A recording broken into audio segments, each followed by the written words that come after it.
we are live. Waiting for you guys to get on. Let's go back to the home screen.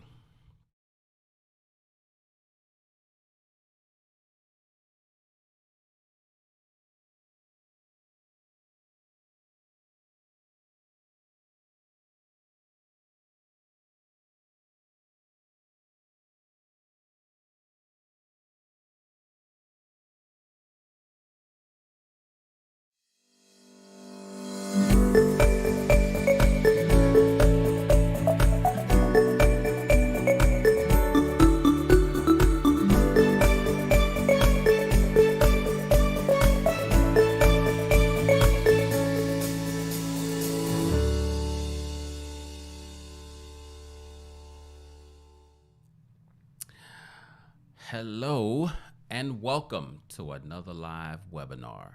I'm your host, Clifton Brantley, and I'm so excited to be with you tonight to talk about becoming a wife.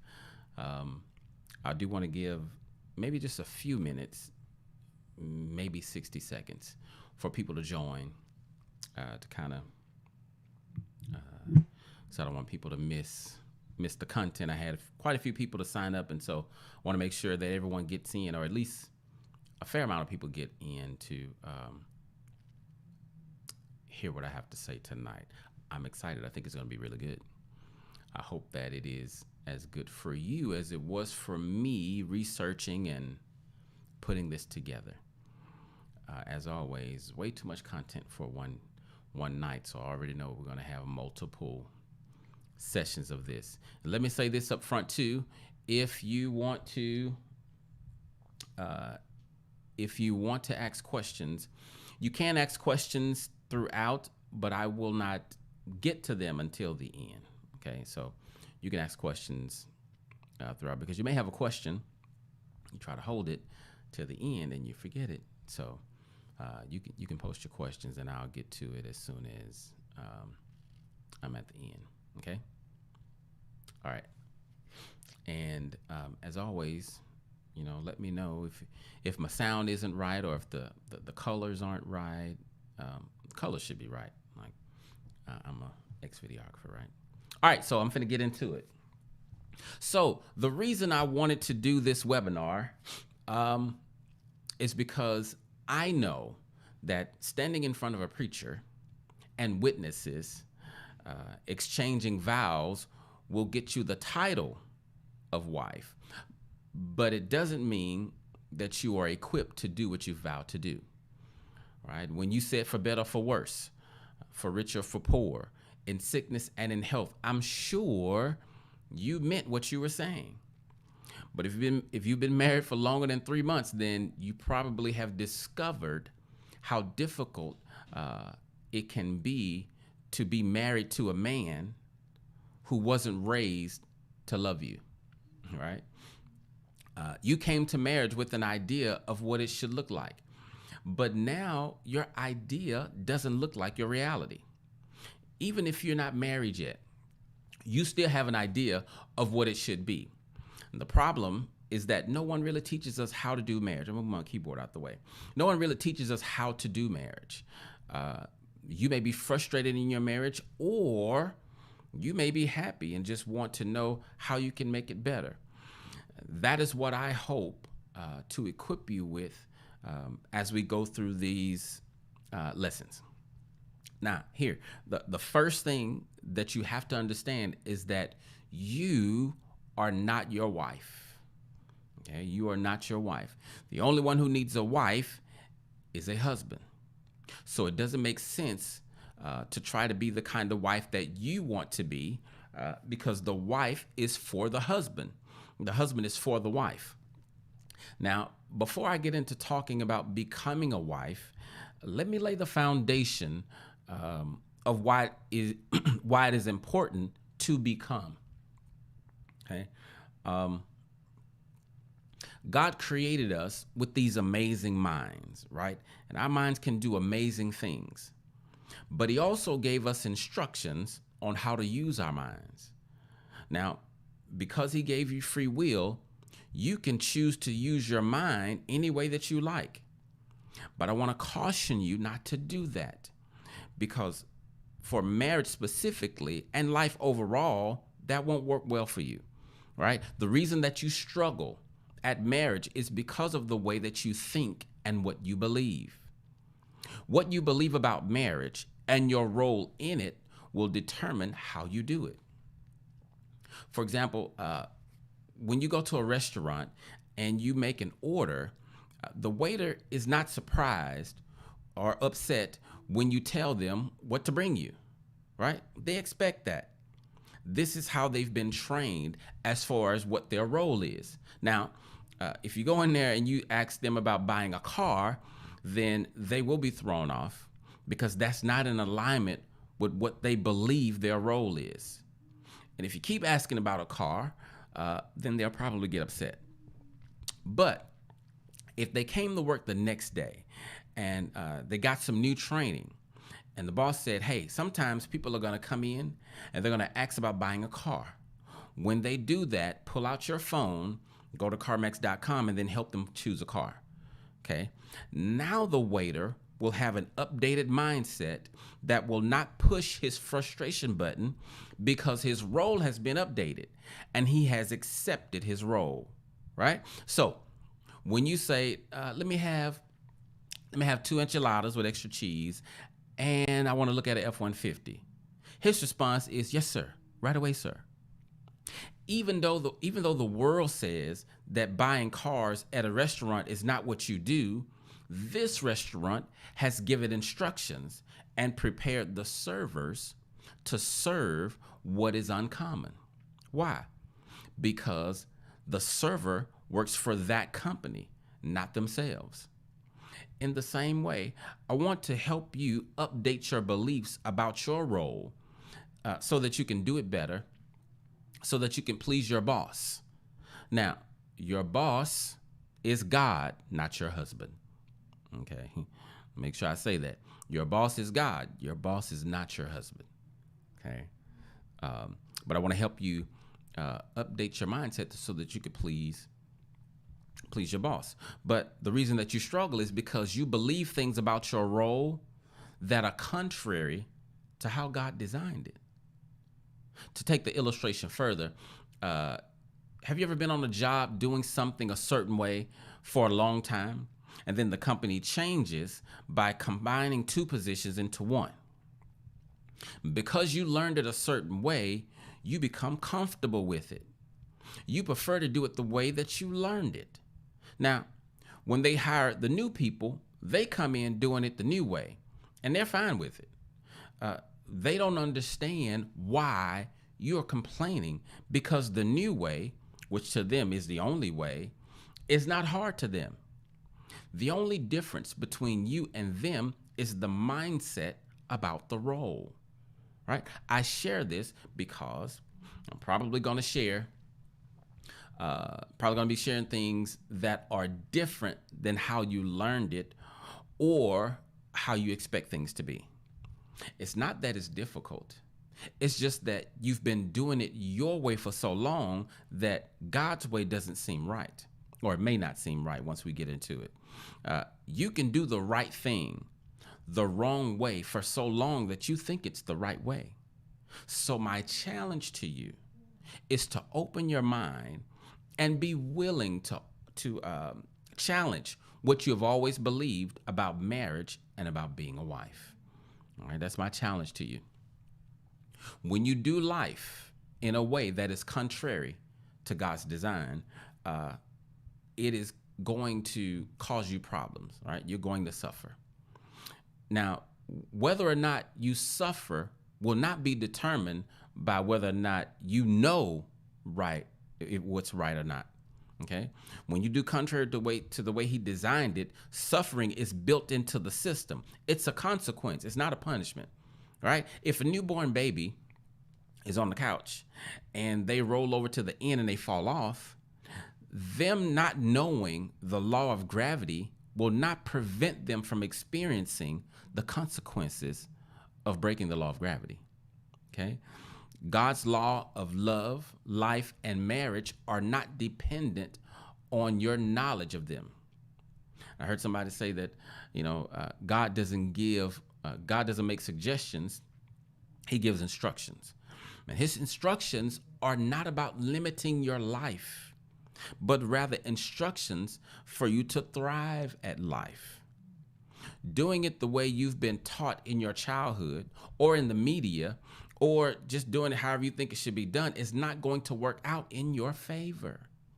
So I'm taking this time at the beginning to pound home this message, because I come across too many people who are struggling at marriage, but then they are unwilling to learn how to do it the right way, and the way that it's designed to be done to get better results. I do woodworking, so I have a circular. I have a circular saw in my garage. The circular saw that I pay good money for it. It cuts wood very, very well. Do you know why it cuts wood very well? Because that's what it was designed to do, right? That it was designed to cut wood. It would not be effective. It wouldn't be as effective at cutting meat. It can cut meat, but it wouldn't be as effective at that because that's not what it's designed. It would not be effective at cutting through solid steel. Why? Because that's not what it's designed for. When you don't know the purpose of something, abuse is inevitable. Okay, now let's get into becoming a wife. Okay, let's get into becoming a wife. Now, first of all, remember, not remember, because I didn't say this before, but so first of all, we want to look at what is a wife and who created the role, right? Because the role, understanding who created the role is important to understand who has the authority to give the role its purpose, right? So a wife, real simple definition, obviously, right? A wife is a woman who's married to a man. That's the title. A woman, a woman that's married to a man. Now, who created it? God. Why did he create the role? Well, because he had already created a man and declared that it wasn't good for him to be alone. So God then created him a suitable and complementary companion. That's important to know. Okay? Complementary, suitable and complementary. The wife is complementary to the husband, not contrary or contradictory to the husband. Okay. Now let me pause and make this disclaimer. And I said this at a previous time, and I need to make sure I say it now too. What I'm sharing tonight is not really applicable to women who are being abused by their husbands, physically or emotionally. This what I'm saying tonight does not apply to you.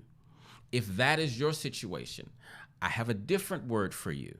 So email me after this and we can talk. But this particular, what I'm sharing tonight is not really for you, right? You need something else. So the first thing I want you to see about the role of wife is that is the purpose of it. So here's your purpose: to be his friend, his companion, his lover. Now, yes, the husband is to be those to the wife too, but tonight I'm talking to the ladies, right? So, and by the way, I do have more to share with the husbands that I did not get to share, but I'm going to record it and send it out because there's a lot more. There's some things I want to share about the practicality of being a husband that I did not get to share. How to love your wife in a practical way. How to deal with if she has an attitude or if you have an attitude, if she's wrong. Like I need to address those things. So I'm going to do one, maybe two more videos for the husbands, but it's going to be recorded. Okay. Now, no questions yet. Okay, good. You probably gonna have some questions on this part. So let's deal with. You go ahead right now and deal with this often misunderstood and often misused law of marriage called submission. I know, dirty word. Yeah. But remember, you got to remember that marriage is God's idea, okay? when he created it, he designed it perfectly. Unfortunately, men have taken what God said about the wife and they've turned it into something ungodly. It was never God's intent for a man to boss his wife, for the wife to be subservient to the husband, nor for the wife to be a second-class citizen in the marriage. The husband and the wife are equal partners. They just have different roles. Okay, they're equal partners with different roles. For the husbands that are paying attention, for the husbands that are on here, I'm sorry, I get distracted easy. So for the husbands that are on here, you want your wife to submit to you. The reason that your wife is called to submit is because there's a lot that you should be taking care of for her. Okay? Don't take it lightly when I say a lot. Right? There's a lot that you need to be handling spiritually, emotionally, mentally, and even physically. Okay? You want her to submit. You need to be walking in your role. So if you're not doing what God said, then you should raise up off of her from expecting her to be submitted to you. Okay? So anyway, let me get back to the women. So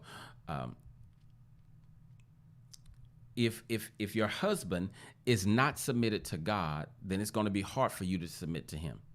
Okay. Now let's look at this. I want to show you guys a scripture real quick. Look at this. So this says, wives, submit to your husbands as is fitting for those who belong to the Lord. Now, forget what I'm doing. Anyway, I apologize for the distractions. We'll talk about it later. But here's what submission means. A voluntary attitude of cooperating, assuming responsibility, and obedience. Now, let's unpack that a little bit. When I was researching this word in Greek, the submission, everything I found mentioned obedience. I really wanted to leave that word out because I knew it would trigger some women, but I couldn't find another word to replace it with. Right? I couldn't. But here's the thing, and this is why you have to study God's word and why you have to know him. Even though submit means to obey, it can't mean the way a slave obeys a slave owner or the way a child obeys a parent, because then that would not line up and that would violate the law of love and equality that exists in marriage. So when you obey or submit, here's when you obey or submit. When your husband is following and submitted to Christ, and he is making decisions that are for the betterment of the family, which means also too, sometimes then you have to trust his heart because you may not always agree with his actions, right? But that's when you submit, when he is submitted to Christ, okay? You do not submit. And I may get some flack back on the men and other preachers, but we can talk about it. But you do not submit to ungodly counsel, even though he's your husband, right? Now, at the same time, that does not mean, number one, it doesn't mean be disrespectful, nor does it mean you get to determine what is ungodly counsel.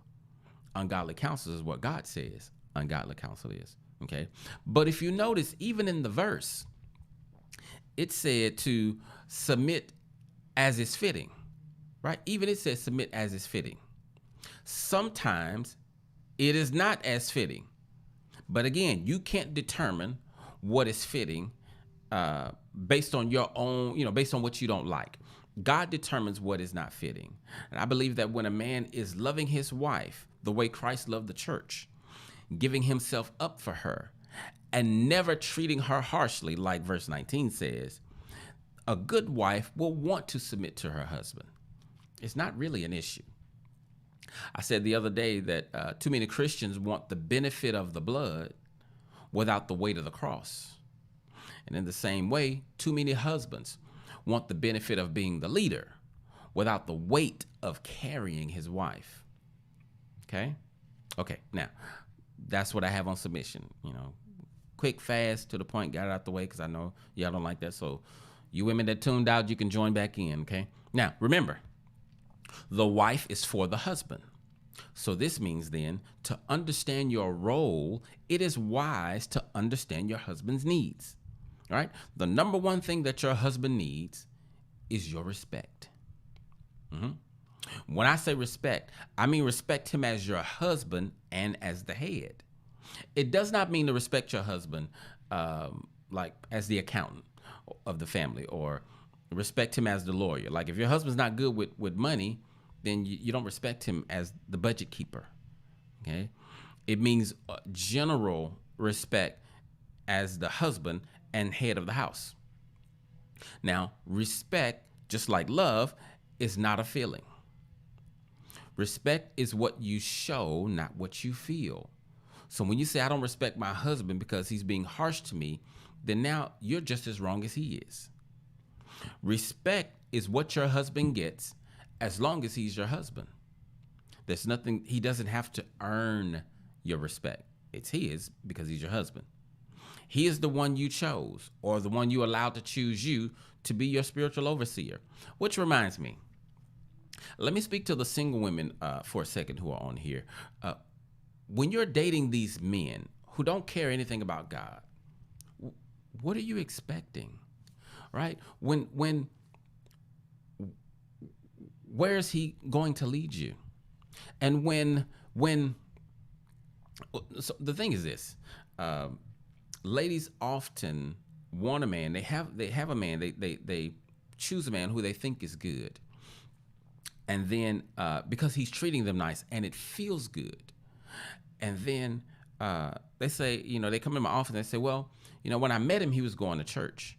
He went to church all the time, and he even led, what one said, Bible study. And I said, but what kind of fruit did you see? And she was silent, right? Whether or not he goes to church is irrelevant. Whether or not he reads his Bible every day is irrelevant if you don't see any fruit. What kind of fruit do you see? Okay?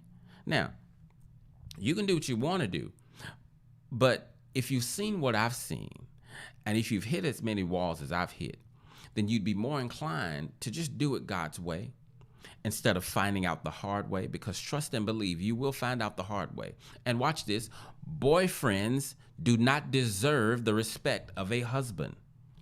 Okay? Do not submit to a man who is not your husband, which means he is not under any obligation to love the submission out of you. Okay? Yeah. So let me get back to the married folk. So I was talking about respect. So ladies, the biggest area of weakness for wives when it comes to respect is your tongue. Okay? And you may already know that, right? But it's your tongue. You have to be careful of how you speak and what you say to your husband. Your words can build him up. Your words can build him up even when he's weak, okay? But they can also tear him down. So you got to be careful how you speak to him. And if you do that, if you tear him down, then you only hurt your husband. It's not Sarah's husband, it's your husband. That means that he's a part of the same marriage that you are, okay? Listen, you'll never yell, anger, or attitude a man into loving you. It doesn't work that way, okay?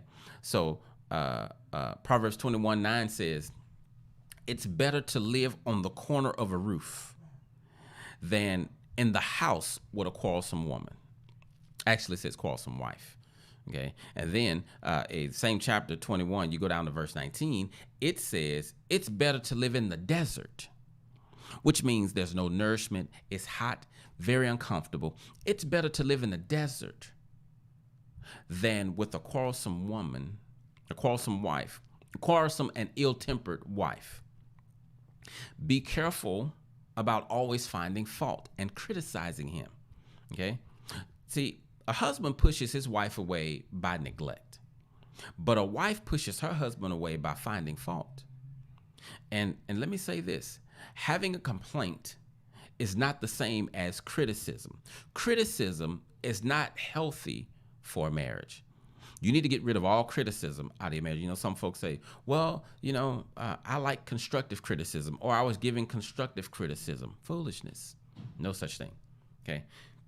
Get criticism out of your marriage. Complaints, okay. Criticism, no. So here's the difference. A complaint is about you, your needs, and what you would like. But criticism is about him and his failures. So when you criticize, you're saying you this and you that. But when you have a complaint, I feel this, I would like that. Okay? When you complain, you talk about you. When you criticize, you talk about him. The danger of the criticism, like I say, it pushes men away, right? It runs us into a corner. I have a lot of women coming into my office and they say, well, anytime we get into an argument or a disagreement, he just shuts down. Several reasons for that. Number one, he may be trying to protect you so he doesn't lose his stack. Number two, his tongue ain't, and he can't process as quick as you. And so while you're firing him off, he just kind of like stunned. And so he just shut down because again, all of those things coming at him, he may just, be tempted to just blow up. Okay. So get rid of the criticism out of your marriage. That's not something that you want in your marriage. When you have a complaint though, you state how I feel. Sweetie, I don't like it when you don't fill up my car, right? I don't like it when you do this or that. You're talking about you, okay? So be the kind of wife that your husband can come to. And then I'm flipping it around. Be the kind of wife that your husband can come to with his complaints also, right? You're not the only one that get to complain, but he needs to be able to come to you with his complaints also.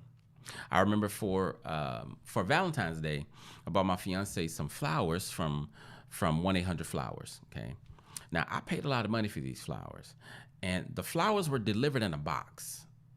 That was my first issue, right? Okay, but now once she got them home, the roses looked like they had been like she had them for 3 weeks. So now I'm upset.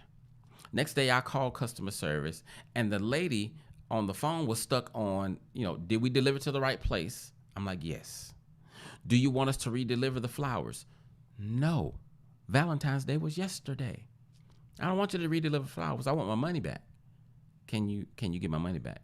She wasn't helping. So I asked for a manager. Okay. So the manager gets on the phone. She listens to my complaint. I tell her everything. She empathizes with me. I'm really sorry that happened. That's not how we normally do business. Here's what she did. She refunded part of my money, and she told me I could go on the website and choose whatever flowers I want, and they would resend them out. And they did. That's good customer service. I had a complaint. They solved it. When your husband has a complaint, don't let 1-800-Flowers or Chick-fil-A or Amazon be better at hearing complaints than you. Now, when you have an issue with him, sometimes it's better to not say anything at all and not say anything at all instead of trying to control his behavior. Right? That's when you have to use your wisdom on how to handle your husband. Like in 1 Peter 3, it says, in the same way, you wives must accept the authority of your husbands. Then even if some refuse to obey the gospel, which means they are wrong, okay, your godly lives will speak to them without any words. That means when he is unloving, you still be respectful. Why? Because he's your husband, not your boss. And your boss says to do this, and he will reward you. Okay. Now, I have a lot more to share, but I wanted to leave some time for next week, because the next part that I was going to share, it would have I know it's only 30 minutes now, but that piece would have taken us, way longer, because I couldn't just give you part of it. And so I just decided to cut it off here and stop, and we'll pick back up next week with the becoming a wife. My goal is to give you, like I talked about for the husband, my goal is to give you some practical things that you can implement so that you can be the wife that God created you to be. And, for those of you who don't know me, this is your first time, you may be saying, why is he talking about God so much? We're talking about marriage. Well, so here's why. Because number one, marriage is God's idea. Okay. Number two, marriage is a natural relationship, but it has spiritual implications. Okay. And so, but the same is true for you as a human and your life. Like I talked about, there is a way to thrive on the planet, and God has already mapped that out. You can do it another way. Feel free, but you're not going to be successful. And when I say successful, I don't mean by the world standard. I'm not saying you won't make a lot of money. That's not successful. Millionaires kill themselves every day. Okay. So, but doing life, love, and marriage God's way is how you will be most successful and how you will thrive at whatever it is you're doing. And let me say this too, for those who feel like they can't submit, if you feel like you can't submit to the husband you have, or you can't respect him because things have gone on in the marriage and it's just difficult for you, I got something for you too. I'm going to address that as well and help you move past that, so that you can be respectful to your husband, because again, that's his number one need. That's not his only need, but that's his number one need. And we will talk about sex too. I think when I talk about sex, it may need to be husbands and wives, because I find that a lot of men don't understand the way women's bodies work and how they're different from us, right? So I want to talk about that, because men are frustrated about not getting the sex, but they don't realize that there's more input on their part that they can do or should be doing to help facilitate that in. Okay. So, you guys, I'm open for questions if you have them. Let's see. Will you get a link to watch it from the beginning? Will you get a link? Yeah. I'll send out an email, but it'll be on YouTube. Not tonight, because I have to do some editing. I'm going to edit it, and then I'll repost the replay on YouTube. Sometime between now and Monday, it should be up. But yes, you'll get to watch it if you were late. And yeah. So, any other questions for you from you ladies out there? Was this information helpful for you? Do you feel like it was too surface? Was it too deep? Was it not enough? Do you feel like I should have expounded on a particular part? We only have 35, 45 minutes. I'll try to give you what I can in that time, so that I'm not just cramming stuff in. I can talk really, really fast, but I'd rather you get the information than to just, spew it out on you.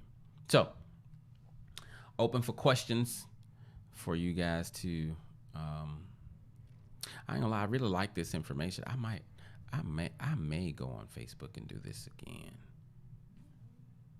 No, I gotta go to the garage and do my woodworking. It's Friday. So, if you are new, if you're new, I would like it if you would just drop me a comment and tell me, if this is your first time hearing me, what you thought of what I had to share. Tell me what you thought, what your thoughts are. Let me see what you got to say in the chat. Let's see. This was wonderful. What are some other topics you plan to hit besides sex? When it comes to the women, so I'm going to talk. So I talked about respect. Going to talk about sex. Going to talk about uh, your role in the home and outside the home. A lot of times, and this is probably the fault of husbands and men. Um, if you are a submissive wife at home and a boss lady out there, how do you juggle those? I'm gonna help you with that. It's not as difficult as you may think. Okay, marriage is its own entity. It is its own entity. It's like its own little world, right? So when you get in this world, it's very well. I'm not gonna say that. It's its own world, right? So, but we'll talk about that. We'll also talk about how to be your best self personally, right? We'll talk about dealing with some of your childhood issues. We may not talk about the hows of the childhood because that can get, really, really deep, and that's what therapy is for. But we'll talk about the importance of not holding on to what you have previously believed about husbands and marriage and whatnot. I know I gave that part in the beginning, but I was just talking. I gave the beginning part just telling you the importance of opening your mind. But I want to go deeper into, like I did with the husband, the myths and mindsets that hinder you from being the best wife you can be. Okay. Don't think wives. You're not doormats. Okay. And you're not robots. And your husband is not your boss. He's not over you in the sense of, being more important than you, better than you. You guys are equal partners. What else am I going to talk about? I'm going to talk about 4 kinds of destructive wives. That's one thing I'm going to talk about. Talk about the dominant wife, the passive wife, the overly emotional wife, and I forgot what the other one is, but 4 destructive wives. And I can't really think of what else, but I believe it's going to be some good stuff.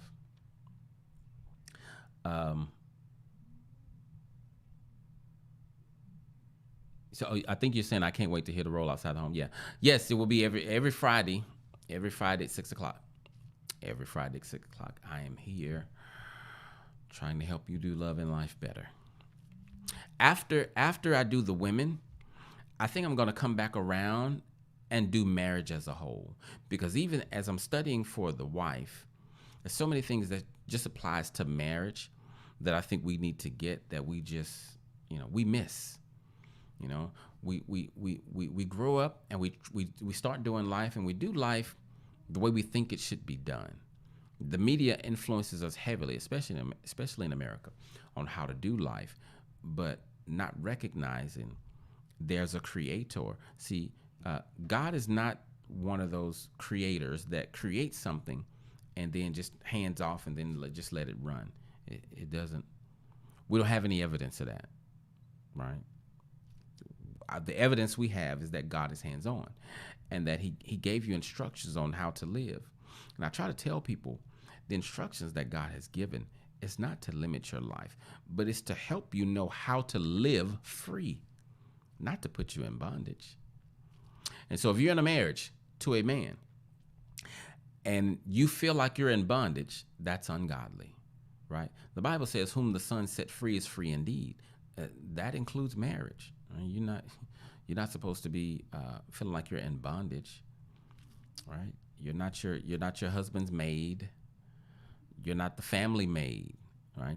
It's a new era, and that's another thing. I may have to touch on that too. How we're in 2020. We're in a whole different. I'm gonna call it dispensation of life than the 50s and 60s. Marriage still works the way marriage works. But a lot of the roles that we have in marriage, God didn't design those. It's just how we do it. And some of those don't work for today. Like there are a lot of women who are working women. You can't expect your wife to work all day, come home, cook, clean, take care of the kids, and take care of you. Ain't nobody doing that. I believe that's ungodly also. Any other questions? No questions. All right, good peoples. Well, thank you for allowing me to speak into your life once again. And I'm looking forward to next week where we will dive deeper into becoming a wife. And I did not get a chance, honestly, I'll be honest with you, I did not get a chance to look at your answers. If you answered the question of, what you struggle as a wife, I didn't get a chance to look at those this week. It's a very busy week. But I will look at those and consider those and maybe implement some of that into next week. So when you register for next week, definitely fill that part out if there's some specific things that you want me to address, because I can assure you there are probably other women and wives dealing with that same thing. And if you're not married, do ask questions, right? Send me your questions that I can answer for you to help you avoid some of the pitfalls that a lot of, people fall into when they get married. All right? Okay. So you guys enjoy the rest of your Friday. I'm about to enjoy mine. Enjoy your weekend. Stay safe. Stay COVID free. And again, thank you for allowing me to speak into your life for a little while. God bless you.